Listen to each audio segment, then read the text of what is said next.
الله صلى الله عليه وسلم وقول الله عز وجل إنا أوحينا إليك كما أوحينا إلى نوح والنبيين من بعده. حدثنا الحميدي قال حدثنا سفيان قال حدثنا يحيى بن سعيد الأنصاري قال أخبرني محمد بن إبراهيم التيمي أنه سمع عكرمة بن وقاص الليثي يقول سمعت عمر بن الخطاب رضي الله تعالى عنه على المنبر يقول سمعت رسول الله صلى الله عليه وسلم يقول إنما الأعمال بالنيات وإنما لامرئ ما نوى من كانت هجرته إلى دنيا يصيبها أو إلى امرأة ينكحها فهجرته إلى ما هاجر إليه. بسم اللہ الرحمن الرحیم. فقہی اختلاف کے حوالہ سے جو لوگوں کے پاس ایک بہت بڑی مضبوط اور حقیقت میں بے بنیاد دلیل ہے، اس کی تفصیل ہم نے آپ کے سامنے پیش کر دی کہ حضرات صحابہ کرام رضوان اللہ علیہم اجمعین میں اختلاف دڑے بندی کی صورت میں کوئی نہیں تھا، اور سارے کے سارے اللہ تعالیٰ کی طرف سے پیش کیے گئے دستور العمل پر ہی قائم تھے، اور اس کے ہوتے ہوئے اختلاف کی کوئی گنجائش ہی نہیں رہتی. البتہ احادیث کا سارا ذخیرہ یکجا جمع نہ ہونے کی وجہ سے، بعض مسائل میں اجتہاد کی وجہ سے بعض صحابہ کرام رضوان اللہ علیہم اجمعین کا بیان، فتویٰ یا فیصلہ وہ دوسروں سے مختلف نظر آتا ہے، لیکن وہ صرف عارضی حد تک، جب تک انہیں علم حاصل نہیں ہوا. اور صحابہ کرام رضوان اللہ علیہم اجمعین میں باوجود اس بات کے کہ یہ سب سے بڑی اعتماد کی بات تھی کہ ان کا براہ راست رسول اللہ صلی اللہ علیہ وسلم کے ساتھ تعلق تھا، لیکن انہوں نے اس شرف کی بنیاد پر کبھی بھی یہ دعویٰ نہیں کیا تھا کہ ہم علمی اعتبار سے کامل ہیں، اس لیے ہمیں کسی کے رہنمائی کی ضرورت نہیں ہے، بلکہ وہ آپس میں بھی ایک دوسرے سے مشاورت کرتے تھے. صحابہ کرام رضوان اللہ علیہم اجمعین میں بڑے بڑے لوگ جو ہیں وہ تو وہی ہیں جو نبی اکرم صلی اللہ علیہ وسلم کے پاس اور آپ کے قریب رہے. ان میں سے سب سے آگے حضرت ابوبکر صدیق رضی اللہ عنہ ہیں، حضرت عمر رضی اللہ عنہ ہیں. آپ نے یہ فرمایا تھا ایک دفعہ پکڑ کر ہاتھ کہ ہم جہاں کہیں بھی رہیں گے ایسے اکٹھے ہی رہیں گے. اور اس میں کوئی شک نہیں کہ حضرت ابوبکر صدیق رضی اللہ عنہ نے پہلے دن سے نبی اکرم صلی اللہ علیہ وسلم کا ساتھ دیا، اور پہلی نماز بھی آپ کے ساتھ پڑھی اور آخری نماز بھی آپ کے ساتھ ہی پڑھی. اور نبی اکرم صلی اللہ علیہ وسلم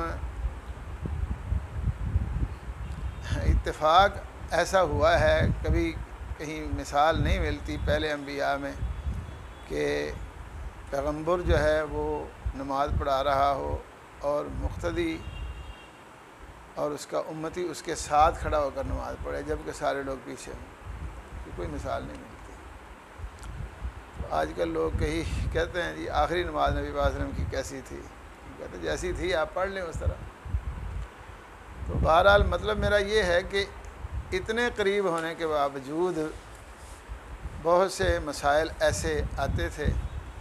حضرت ابوبکر صدیق رضی اللہ عنہ کے پاس. یہ بات تو میں نے پہلے کر دی کہ جس علاقے میں بھی صحابہ گئے ہیں اس علاقے کے وہ مقتدا، پیشوا اور رہنما قرار پائے، اور لوگ انہی کی طرف ہی مسائل کا ارجاع کرتے تھے، اور وہی مسائل کا حل بھی پیش کرتے تھے، رہنمائی کرتے تھے قرآن سے، حدیث سے، اور اگر نہیں ہے تو بوقت ضرورت اضطراری صورت میں وہ اجتہاد بھی کرتے تھے. اور اجتہاد کی صورتیں انشاءاللہ تفصیلاً بیان کی ہیں صحابہ کرام، کبھی ٹھیک ہو گیا کبھی غلط ہو گیا. لیکن اب یہ کہ اجتہاد غلط ہوا تو اس پر کیا کیا، ٹھیک ہوا تو پھر کیا ہوا، اس کی تفصیل بھی آگے آتی ہے. لیکن سب سے بڑی بات جو وہ یہ کہ حضرت ابوبکر صدیق رضی اللہ عنہ کے پاس بھی مسائل آتے تھے تو وہ کہتے کہ میرے پاس اس بارے میں کوئی علم نہیں، صحابہ کرام سے مشورہ کروں. مثلا جدہ کے متعلق مشہور ہے کہ ایک جدہ حضرت ابوبکر صدیق رضی اللہ عنہ کے پاس آئی. اس نے کہا میرا پوتا فوت ہو گیا تو مجھے اس کی وراثت میں سے حصہ دیا جائے۔ حضرت ابوبکر صدیق نے کہا تیرا حصہ تو کوئی نہیں بنتا، تو ہمیں جو ہے حصہ لینا آ گئی ٹھیک تھا۔ اب بھی دیکھیں نا کہ قرآن مجید میں ماں باپ کے حصے مقرر کیے ہیں۔ اللہ تعالیٰ نے کہہ دیا للرجال نصیب مما ترک الوالدان والاقربون وللنساء نصیب مما ترک الوالدان والاقربون مما قل منه او کثر نصیبا مفروضا، ہم نے حصے مقرر کیے ہیں۔ اب ماں باپ کا حصہ بھی اللہ تعالیٰ نے مقرر کیا ہے، لیکن کوئی دینے کے لیے تیار ہی نہیں۔ یہاں ہمارے یہاں بات نہیں چلتی کہ ایک بندہ فوت ہو گیا ہے اس کے ماں باپ زندہ ہے تو ان کو حصہ دیا جائے۔ تو دادی کتنے صاحب ہوا تو دادی آئی حضرت ابوبکر صدیق رضی اللہ عنہ کہتے مجھے پتہ ہی نہیں اس بارے میں کوئی۔ تو انہوں نے کہا کہ میں صحابہ کرام رضوان اللہ علیہم اجمعین سے پوچھوں گا، اگر مسئلہ مل گیا تو پھر ٹھیک۔ تو ظہر کی نماز کے بعد انہوں نے پھر باقاعدہ اعلان کیا کہ ہمیں ایک مسئلہ میں رہنمائی کی ضرورت ہے، اگر کسی کے پاس ہو تو ہمیں بتائیں۔ تو حضرت محمد بن مسلمہ رضی اللہ عنہ نے اور دیگر صحابہ کرام نے بتایا کہ نبی اکرم صلی اللہ علیہ وسلم نے جدہ کو سدس دیا ہے، ٹھیک ہے۔ تو حضرت ابوبکر صدیق رضی اللہ عنہ نے ان کو دے دیا۔ ایسے ہی حضرت عمر بن خطاب رضی اللہ عنہ کے بھی کئی واقعات ہیں، لیکن حضرات صحابہ کرام رضوان اللہ علیہم اجمعین میں جب کسی نے کوئی بات لوگوں کے مطالبہ پر ضرورت کی بنیاد پر اجتہاداً پیش کی ہے اور وہ درست ہو گئی ہے پھر تو ٹھیک ہے، انہوں نے کہا یہ سمجھنا اللہ کی توفیق، اور اگر غلط ہو گئی ہے تو عام بات یہی ہے کہ انہوں نے اپنی بات کو ترک کر دیا۔ اب یہ بھی بات بیان کی تھی کہ پورا وثوق یقین ہونے کے باوجود بھی یہ سمجھتے تھے کہ ہم چونکہ ہر وقت نبی اکرم صلی اللہ علیہ وسلم کے پاس نہیں رہ سکتے، نہیں رہتے، اس لیے ہماری عدم موجودگی میں آپ نے کوئی بات کی ہو اس کا ہمیں علم نہ ہو تو ہمیں اس کی جی ضرورت ہے کہ ہم رہنمائی حاصل کریں۔ تو بہرحال یہ سلسلہ چلتا رہا، لیکن میں نے کیا بولا ہے کہ اکثر کی یہی بات تھی، جیسے حضرت عبداللہ بن مسعود کا واقعہ سنایا کہ انہوں نے فتویٰ دیا، فتوے پر عمل بھی ہو گیا، واپس جا کر انہوں نے کہا جی چھوڑ دو۔ ایسے ہی حضرت ابو ہریرہ رضی اللہ عنہ ایک وقت تک یہی فتویٰ دیتے رہے کہ اگر رمضان میں صبح فجر صادق حالت جنابت میں کوئی انسان پا لیتا ہے تو اس کا روزہ نہیں ہوگا، ٹھیک ہے۔ اگر غسل پہلے کر لیا تو اس کا روزہ ٹھیک ہے، غسل کر کے ساری وغیرہ کھا لی، اور اگر غسل پہلے نہیں کر سکا روزہ کر۔ لیکن جب انہیں ازواج مطہرات کی طرف سے یہ بتایا گیا کہ نبی اکرم صلی اللہ علیہ وسلم تو روزہ رکھ لیتے تھے، اور جنابت تو ایک ایسی چیز ہے غیر اختیاری بعض اوقات کو جو روزے کی حالت میں بھی عارض ہو سکتی ہے، کیا خیال ہے؟ کوئی ایسی چیز نہیں ہے۔ اس لیے حضرت ابو ہریرہ رضی اللہ عنہ کو جب علم ہوا تو انہوں نے اپنا موقف ترک کر دیا، چھوڑ دیا تھا، اور جو ادھر سے رہنمائی حاصل ہوئی ہے اس پر ہی عمل کیا ہے، ٹھیک ہے۔ ایسے ہی اور کئی مسائل میں بھی اس طرح کی صورتیں ملتی ہیں، لیکن اس وقت بات تھوڑی سی قابل غور و فکر بن جاتی ہے جب ایک آدمی اپنی بات پر اڑ جاتا ہے یا وہ جو رہنمائی ملتی ہے اس پر عمل نہیں کرتا۔ اس طرح یہ حضرت عمر رضی اللہ عنہ کا واقعہ ہے۔ حالانکہ حضرت عمر کے متعلق بات بتائی کہ پہلے علمی اعتبار سے ہی وہ بہت ماشاءاللہ اچھے تھے، لیکن اس کے باوجود سارا ذخیرہ ان کے پاس بھی جمع نہیں تھا، ایک دن وہ آتے تھے ایک دن نہیں آتے تھے، اور واقعات میں بھی بتایا۔ پھر حضرت عمر رضی اللہ عنہ کے کئی سوال ہیں صحابہ کرام کے متعلق، مجوسیوں کے متعلق کیا فیصلہ کیا ہے، اور اس طرح غرہ یہ جنین کے متعلق کیا فیصلہ کیا ہے، تو صحابہ کرام نے بتایا تو اس کے مطابق انہوں نے فتویٰ جاری کیا۔ لیکن مسئلہ یہ کہ حضرت عمر رضی اللہ عنہ ایک دفعہ بیٹھے تھے اپنی مجلس میں، کسی نے پوچھ لیا کہ اگر کوئی شخص جنبی پانی نہیں پاتا تو اس کے لیے کیا حکم ہے؟ انہوں نے کہا پانی نہیں پاتا کوئی مسئلہ نہیں، جب تک نہائے گا نہیں اس وقت تک نماز نہیں پڑھ سکتا۔ انہوں نے کہا جی پانی نہیں ملتا تو کیا خیال ہے نماز نہیں پڑھنی؟ یعنی حضرت عمر رضی اللہ عنہ کا یہ موقف ایسا تھا کہ اس کے اوپر وہ جمے ہوئے تھے اور کہتے تھے کہ تیمم جو ہے کہ وضو کے قائم مقام تو ہو سکتا ہے، غسل کے قائم مقام نہیں ہو سکتا، اس لیے چاہے مہینہ پانی نہ ملے وہ نماز نہ پڑھے، جب پانی ملے گا غسل کر لے گا پھر نماز پڑھے گا، ویسے نہیں کر سکتا۔ اتفاق سے ایک دفعہ یہ سوال حضرت عمار بن یاسر رضی اللہ عنہ کی موجودگی میں ہوا تو انہوں نے کہا یا امیر المومنین کی کرتے ہو کہتے اما تذکر اذ انا وانت كنا فی سریۃ فاجنبنا فاما انت فلم تصل واما انا فتمعت فی التراب صلیت،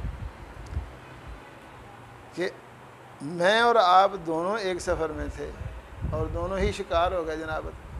آپ نے تو نماز نہیں پڑھی تھی، میں نے پڑھ لی مٹی میں لیٹ کر، فتمعت فی التراب، مٹی میں لیٹا نماز پڑھ لی۔ اور پھر انہوں نے یہ بھی بتایا کہ جب نبی پاک صلی اللہ علیہ وسلم کے پاس آئے آپ سے بات کی تو آپ نے فرمایا تھا تمرک کی ضرورت نہیں تھی، انما یکفیک ان تقول ھکذا، بس یہ اس طرح تیمم کر لیتے تھے۔ حضرت عمر رضی اللہ عنہ نے کہا میں نے کوئی یاد نہیں واقعہ، آپ نے کہا آپ بھی ساتھ تھے اور یہ واقعہ ہوا ہے، نولی کا من ذالک ما تولیت، آپ اگر یہ فتویٰ دینا چاہتے ہیں تو دے لیں، میں نہیں فتویٰ دے سکتا۔ اور حضرت عمر رضی اللہ عنہ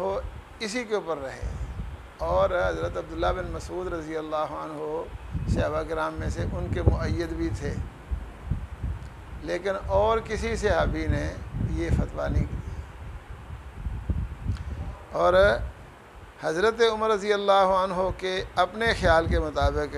چونکہ ان کا اپنا واقعہ بتایا گیا تھا تو انہیں یاد نہیں رہا تھا، ایک آدمی بھول جاتا ہے،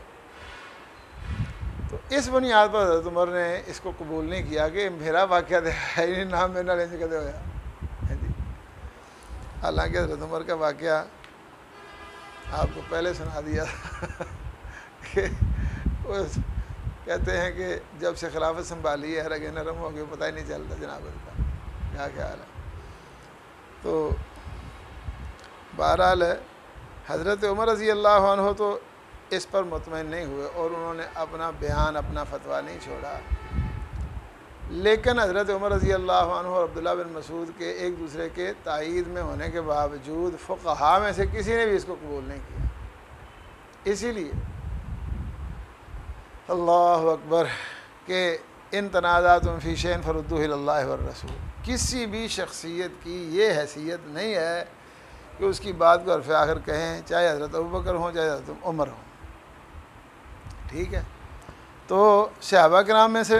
بھی کسی نے ان کی تائید نہیں کی، بلکہ حضرت ابو موسیٰ اشعری رضی اللہ عنہ کا حضرت عبداللہ بن مسعود سے مکالمہ ہوا تو حضرت عبداللہ بن مسعود جو ہے نا جی کہتے ما درا عبداللہ ما یقول، ایسے لاجواب ہو گئے، انہوں نے کہا چلو چھوڑو یہ واقعات نہیں ہوئے، لیکن دیکھو قرآن مجید میں موجود ہے کہ فتیمموا صعیدا طیبا ان کنتم جنبا فطہروا ہے، اس کے بعد یہ ساری تفسیر۔ تو وہ کہتے تھے جی اگر لوگوں کو ہم تھوڑی سی رخصت دیں تو ادھر سردی ہوگی تو لوگ غسل کرنا ویسے ہی چھوڑ دیں گے جی۔ انہوں نے کہا آپ صرف اس احتمال یا شک کی وجہ سے ایک شرعی مسئلہ جو ہے اس کو بدل دیتے ہیں، ختم کر رہے ہیں۔ اللہ اکبر۔ تو بہرحال ایک صورت تو یہ کہ علم ہوا اصل بات کا نبی اکرم صلی اللہ علیہ وسلم کے فیصلے کا تو اس کو قبول کر لیا، دوسری صورت یہ بھی ہے کہ ایسے انداز میں وہ علم ہوا ہے کہ وہ ان کے لیے قابل اعتماد نہیں تھا تو انہوں نے قبول نہیں کیا، اور تیسری صورت یہ بھی کہ علم ہوا ہی نہیں ایک آدمی کو، اس نے اجتہاد کیا ہے لیکن حدیث کا پتہ چلا ہی نہیں ہے، ٹھیک ہے۔ جیسے حضرت عائشہ رضی اللہ عنہ کہتی ہیں کہ بعض صحابہ کرام کہتے تھے کہ عورتیں غسل جنابت کے وقت سر کے بال کھول کر غسل کیا کریں۔ حضرت عائشہ کو پتہ چلا کہ یہ کیوں نہیں کہتے سر منڈا دیں بیبیاں ہیں، افلا یامرہن ان یہلکن رؤوسہن، عورتوں کو یہ کیوں نہیں کہہ دیتے سرونجی بنا چلو جی، یہ کون سا مسئلہ ہے کہ آپ کر رہے ہیں؟ ہم نبی پاک کے ساتھ ہوتی تھیں، کبھی بھی نبی پاک نے یہ حکم نہیں دیا تھا کہ ہر مرتبہ آپ بال کھول کر غسل کریں، ہاں غسل حیض کے وقت یہ بات ہوتی تھی۔ تو اسی طرح ایک چوتھی صورت اور بھی ہے، اور وہ یہ کہ ایک چیز کو عمل کے انداز پر دیکھنے کے بعد اس کا درجہ جو ہے نا جی بنانے میں بھی اختلاف کبھی ہو جاتا تھا، کیونکہ نبی اکرم صلی اللہ علیہ وسلم کے جس طرح میں ادھر پہلے بات کی نا کدو کھانا سنت، لوگ بنا دے کدو کھانا سنت ہے، ایسے ہی بعض اعمال ایسے ہیں جو بڑے اعمال بھی ہیں لیکن ان کے متعلق بھی یہی کیفیت بعض صحابہ کرام رضوان اللہ علیہم اجمعین سے مروی ہے۔ مثلا یہ طواف قدوم میں رمل ہے، پہلے 3 چکر دوڑ کر لگانا بڑا اہم مسئلہ ہے یہ، لیکن حضرت عبداللہ بن عباس رضی اللہ عنہ سے یہ سوال کیا گیا، بتانے والوں نے بتایا کہ لوگوں نے ہمیں بتایا ہے کہ نبی اکرم صلی اللہ علیہ وسلم تشریف لائے تو آپ نے 3 چکر دوڑ کر لگائے تھے، وَأَنَّ ذَلِكَ سُنَّةٌ، اور یہ کہ طواف قدوم کا طریقہ ہی یہ ہے، سنت ہے۔ حضرت عبداللہ بن عباس رضی اللہ عنہ نے فرمایا صدقوا وکذبوا، یہ ابو داؤد میں آتا ہے، صدقوا وکذبوا، انہوں نے سچ بھی بولا اور جھوٹ بھی بولا۔ یہ کا کیا مطلب؟ ما صدقوا ما کذبوا، کہتا ہے اس حد تک بات ٹھیک ہے کہ نبی پاک نے ایسا کیا تھا، ٹھیک ہے، لیکن یہ کہ طریقہ ہی یہ ہے، یہ ٹھیک نہیں ہے۔ اگر کوئی شخص طواف قدوم عام انداز میں کر لیتا ہے، حضرت عبداللہ بن عباس کی رائے یہ تھی کہ وہ بھی ٹھیک ہے، لیکن بعض لوگ ویسے جذباتی ہو جاتے ہیں نا، بعض جذباتی لوگ یہ کہنا شروع کر دیتے ہیں کہ ہر طواف کا طریقہ یہ ہے اس لیے انہوں نے سختی سے یہ بات کی۔ بہرحال نبی پاک نے کیا ہے، یہ وقتی ضرورت کی بنیاد پر کیا یا کہ مستقل ضابطہ یہ ہے، اس بارے میں صحابہ کرام کے درمیان اختلاف ہے کہ کچھ سمجھتے ہیں کہ آپ نے یہ بے وقت ضرورت کی بنیاد پر کیا ہے، ضرورت ختم ہونے سے ختم ہو گیا، جیسا کہ حضرت عمر رضی اللہ عنہ بھی کہا کرتے تھے ایک وقت تک ما لنا وللرمل کنا نتراءى لقوم قد اضلهم اللہ، ہاں جی، تو اب رمل کی کیا ضرورت ہے، ہم تو ان لوگوں کو دکھانے کے لیے کرتے تھے جن کو اللہ نے ختم کر دیا، اب کوئی ضرورت نہیں ہے۔ لیکن اس کے بعد انہوں نے خود ہی رجوع کر لیا کہ ہو سکتا ہے اس کی کوئی اور حکمت ہو۔ تو ایسے ہی آج کے ایک اور معاملہ میں یہ تو بطور عبادت بھی ہوا، اس میں کوئی شک نہیں کہ وقتی ضرورت تھی، لیکن تھی یہ عبادت کی سی صورت ایک، لیکن ایک انداز ایسا ہے کہ جس کو نبی اکرم صلی اللہ علیہ وسلم نے بطور ضرورت یا عادت کے کیا ہے، بعض صحابہ کرام نے اس کو عبادت سمجھ لیا ہے۔ مثلا آپ حج سے فارغ ہو کر جب نکلے ہیں، وادی محسب میں آپ عصر کی نماز کا وقت ہوا تو وہاں آپ نے روک کر عصر کی نماز پڑھی،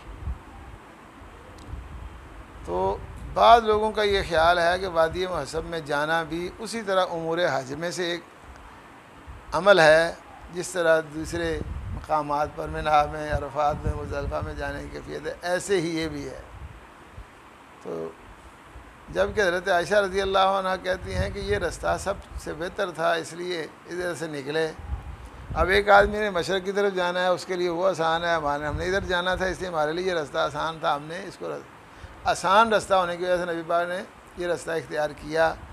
اور وقت آیا نماز کا تو نماز پڑھ لی، اس لیے تحسیب سنت نہیں، کیونکہ یہ عادتاً کام کیا، اتفاقاً ہو گیا ہے، یہ کوئی قصداً نبی پاک صلی اللہ علیہ وسلم نے عبادت کے انداز میں اس کا اہتمام نہیں کیا۔ تو یہ چند وہ صورتیں ہیں جو صحابہ کرام رضوان اللہ علیہم اجمعین میں ایک انسانی کمزوری ہونے کی، انسان کمزور ہی ہے نا، جیسے پہلے ہم نے شروع کیا تھا عقل کمزور ہے انسان، تو انسان ہونے کی بنیاد پر جو انسان میں کمزوری ہو سکتی ہے اس کی بنیاد پر یہ بات ہے، لیکن اس پر تحقیق ہو سکتی ہے، اور یہ چیزیں ایسی ہیں کہ اب تقریباً کالعدم ہو چکی ہیں، ٹھیک ہے، یعنی ان کی بنیاد پر اب فقہا کے اندر کوئی اختلاف نہیں پایا جاتا۔ البتہ فقہا جب بال کی کھال اتارتے ہیں اور پھر فرض، سنت، مستحب، مندوب اور مباح، مکروہ، حرام سے درجہ قائم کرتے ہیں تو پھر تھوڑا سا بات بنتی ہے، ویسے کوئی بات نہیں بنتی۔ اور یہ جو مسائل ہیں جن کا میں نے ذکر کیا ہے، اب یہ زیر بحث نہیں آتے کوئی بھی۔ حضرت عبداللہ بن عباس کی رائے یہ تھی، لیکن بعد میں کسی کی نہیں ہے۔ کیا خیال ہے؟ اس طرح وادی مذہب میں ٹھہرنا ایک وقت تک زیر بحث رہتا تھا، لیکن اب کوئی بھی نہیں ہے مسئلہ، ہوں ادھر جاندے ہی کوئی نہیں جی، اللہ یہ کہ کوئی کثرت کی وجہ سے وہاں ویسے ٹھہرا ہے تو ہو سکتا ہے، ورنہ نہیں۔ اللہ اکبر۔ تو بہرحال اس کے باوجود بنیادی طور پر بات جو ہے نا وہ یہی ہے کہ صحابہ کرام میں کوئی اختلاف دھڑے بندی کے انداز میں نہیں تھا، اور نہ ہی وہ اپنے آپ کو اور نہ ہی کسی دوسری شخصیت کو۔ ویسے امام بخاری رحمۃ اللہ علیہ نے کتاب العلم میں یہ باب قائم کیا کہ کوئی شخص اپنے متعلق یا دوسرے کے متعلق یہ فیصلہ نہیں کر سکتا کہ یہ سب سے بڑا عالم ہے۔ حضرت موسیٰ علیہ السلام مار پہ آ گئی تھے جی، حضرت موسیٰ علیہ السلام نے بات فرمائی، بات بڑی کمال تھی۔ وہ کلیم اللہ تو پھر کلیم اللہ ہے نا حضرت صاحب، ایتھوں دے خطیب بڑے کمال ہوتے ہیں، کئی لوگ اتنا متاثر ہوئے کہ ایک آدمی سارے رونے لگ گئے۔ ایک آدمی آیا منہ صاف کیتا کہ حضرت موسیٰ میرا خیال ہے کہ آپ سے بڑا عالم کوئی نہیں، تو آپ کا کیا خیال ہے؟ حضرت موسیٰ نے کہا میرا بھی یہی خیال ہے تو اللہ نے آگا ادھر آؤ، موسیٰ کی کیا کہہ دیا؟ اللہ تعالیٰ نے پھر حضرت موسیٰ علیہ السلام کو سمجھانے کے لیے سارا انتظام کر دیا۔ حضرت موسیٰ کو پتہ چلا کہ ہے کوئی شے، تو انہوں نے کہا کیف بہ، کیسے مل سکتے ہیں؟ اللہ نے رستہ بتا دیا، گئے۔ لیکن وہاں جا کے پھر جی کام تو کوئی زیادہ عجیب نہیں ہوئے، لیکن حضرت موسیٰ علیہ السلام کو سمجھ آ گئی کہ بات کیا ہے۔ یہ نہیں کہنا چاہیے کہ اللہ اکبر۔ اور صحابہ کرام میں یہ خوبی موجود تھی۔ حضرت موسیٰ علیہ السلام کو سب سے پہلی بات تو یہ کہ حضرت خضر علیہ السلام نے کہہ دیا انک لن تستطیع معی صبرا، تسی نہیں میرے کو رہ سکتے۔ پوچھا کدھر آیا؟ انہوں نے کہا پڑھن آیا۔ پہلا کنا پڑھے ہو جی؟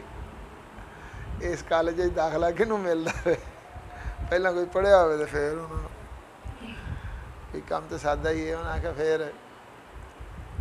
انہوں نے کہا ستجدنی انشاءاللہ صابرا ولا اعصی لک امرا۔ ٹھیک ہے تھوڑے میرٹ تو پورے نہیں اترتے، لیکن کوشش کریں گے۔ اللہ اکبر۔ انہوں نے کہا پھر شرط ہے، آپ کیونکہ میرٹ پر نہیں ہے اس واسطے ایم اے نہیں سوال کرنا، فلا تسألنی عن شیء حتی احدث لک منہ ذکرا۔ لیکن حضرت موسیٰ نے سوال کر دیے۔ اللہ اکبر۔ تو بہرحال پہلی بات تو صحیح بخاری میں جو معلوم ہوتا ہے، اتنی بات سے ہی بات سمجھ آ گئی۔ کہتے کشتی میں بیٹھے تھے تو کشتی کے کنارے پر ایک چڑیا آ کر بیٹھی اور اس نے ایک چونچ پانی کی بھری اور لے کر چلی گئی۔ حضرت خضر علیہ السلام نے موسیٰ کو آخیا کہ پتہ لگ گئی کوئی؟ اگر آہو کی ہوا چڑی آئی پانی پی ٹر گئی، انہیں سمجھ نہیں آئی کیسے گال دی؟ انہوں نے کہا سمجھ نہیں آئی کہ یہ بھی سمجھانے آئی تھی، تیرا وہ علم کہ تو نے کہہ دیا میرے جیسا عالم کوئی نہیں، اور میرا وہ علم کہ میں تیرے جیسے آدمی کو کہہ رہا ہوں تو پڑھ ہی نہیں سکتا، دونوں کو ملا دیا جائے تو اللہ کے علم کے مقابلہ میں اتنی حیثیت بھی نہیں جو سمندر کے پانی کے مقابلہ میں چڑیا کی چونچ کے پانی کی ہے۔ حضرت موسیٰ ہوتے ہی پڑھ گئے کہ یہ گل کتنے پڑی ہے تھی، ویسے ہی بڑے بن گئے۔ بعد کی باتیں تو پھر ہے نا، یہ کیا ہوا، یہ کیا ہوا، یہ کیا ہوا۔ تو میں نے ایک کتاب پڑھی، اس میں